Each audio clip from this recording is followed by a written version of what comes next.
Film The Passion of the Christ tahun 2004 karya Mel Gibson secara grafis menggambarkan 12 jam terakhir kehidupan Yesus berfokus pada penderitaan fisik dan spiritual serta wafatnya di salib.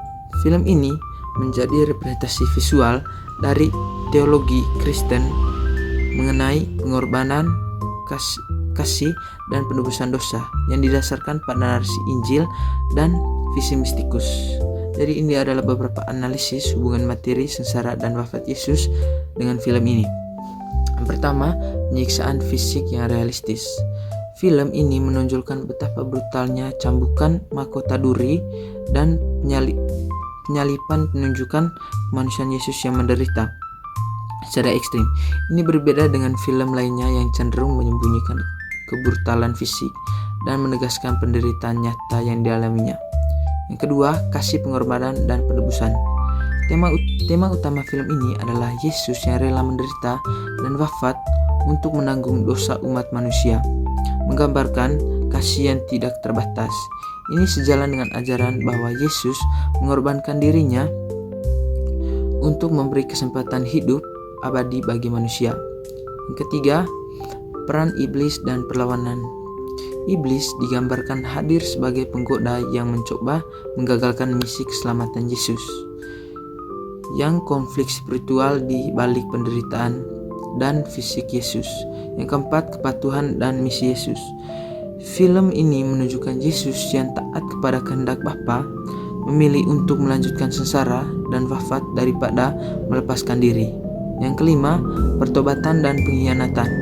Kontras digambarkan antara penyesalan Petrus yang memohon ampun kepada Maria dan keputusan Yudas menekankan pesan tentang pertobatan dan belas kasih. Yang keenam, akurasi kitab suci. Meskipun ada penyimpangan cerita, Vatikan berkomentar bahwa film ini sesuai dengan inti dari Perjanjian Baru mengenai kisah sengsara. Yang ketujuh, dimensi Ekaristi dan perjamuan terakhir. Film ini secara menghubungkan adegan penyalipan dengan perjamuan terakhir. Melalui teknik flashback, penonton diajak melihat bahwa tubuh yang tergantung di salib adalah tubuh yang diserahkan, dan darah yang tertumpah adalah darah yang dicurahkan. Dalam Ekaristi menegaskan makna kurban yang berkelanjutan dalam tradisi Katolik. Yang kedelapan, kehadiran Maria sebagai rekan penderita. Film ini memberikan porsi besar pada perspektif Bunda Maria. Hubungan ini menggambarkan Maria bukan sekedar penonton, melainkan ibu yang secara spiritual ikut memikul penderitaan putranya.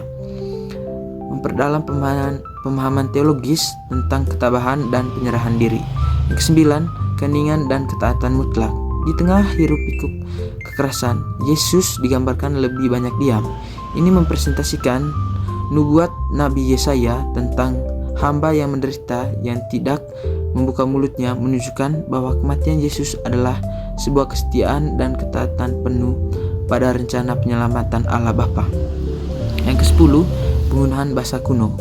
Penggunaan bahasa asli pada zaman tersebut memberikan historis yang kuat, mendekatkan penonton pada realistis peristiwa sengsara Kristus yang terjadi di Palestina 2 milenium lalu. 11. Simbolisme kemenangan spiritual. Melalui karakter iblis yang digambarkan secara androgini, film ini menunjukkan kontras antara kekuasaan gelap yang tampak menang saat Yesus disiksa dan kemenangan spiritual sejati Yesus yang mengalahkan maut melalui pengorbanannya. Secara keseluruhan, The Passion of the Christ berfungsi sebagai visualisasi teologi yang mendalam, membantu penonton merenungkan makna sengsara dan wafat Yesus bukan hanya sebagai peristiwa sejarah, melainkan sebagai tindakan kasih penebusan. Jadi itu saja dari saya, sekian dan terima kasih.